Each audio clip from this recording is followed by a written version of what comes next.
To make things really simple, we reduced the 12-tone scale down to 5 whole tones. Pentatonic means 5 tones. These frequencies relative to each other are consonant intervals, so we can play any combination of them and they don't discord. This lyre has been tuned to a widely used pentatonic scale of C, D, E, G, A. People remember this with the acronym CAGED. You can play any combination of these notes and they don't clash.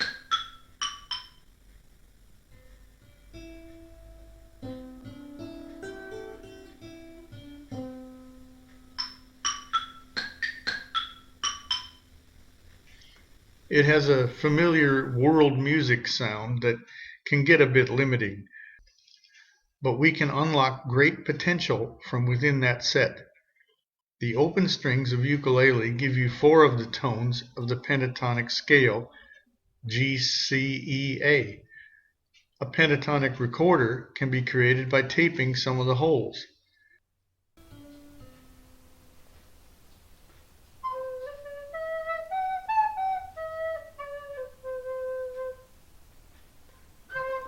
Some of the cheaper instruments like recorder, glockenspiel, or kazoo are high-pitched and loud.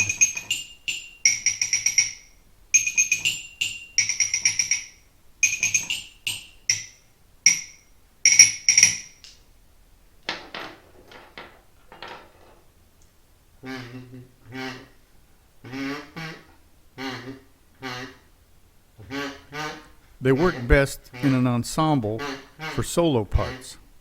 They can play the role of a saxophone or flute. With a bit of electronic effects, they could substitute for synth or electric guitar solos. So it's worth developing some recorder techniques. There are entire websites and YouTube lessons devoted to these details, but I'll just do a few examples that might suit in this 50s song, Rockin' Robin. It rocks in the treetops all the day long, hopping and a-bopping and singing a song. All the little birds on Jaybird Street love to hear the robin go tweet, tweet, tweet. Rockin' Robin, rock, rock, rockin' Robin. Such an ensemble of quiet and loud instruments is difficult to blend. That's where our technology comes in. It's called sound mixing. Some of the most famous recordings of all time used the simplest sound mixing method of all and just placed the loud instruments farther away from the microphone. We can do better using a free multi-track app like Audacity. It's a full digital sound mixer. So what we've already done is put together the basics of a full production and recording studio. Once we've mastered the secrets to play by ear, we can put it through its paces.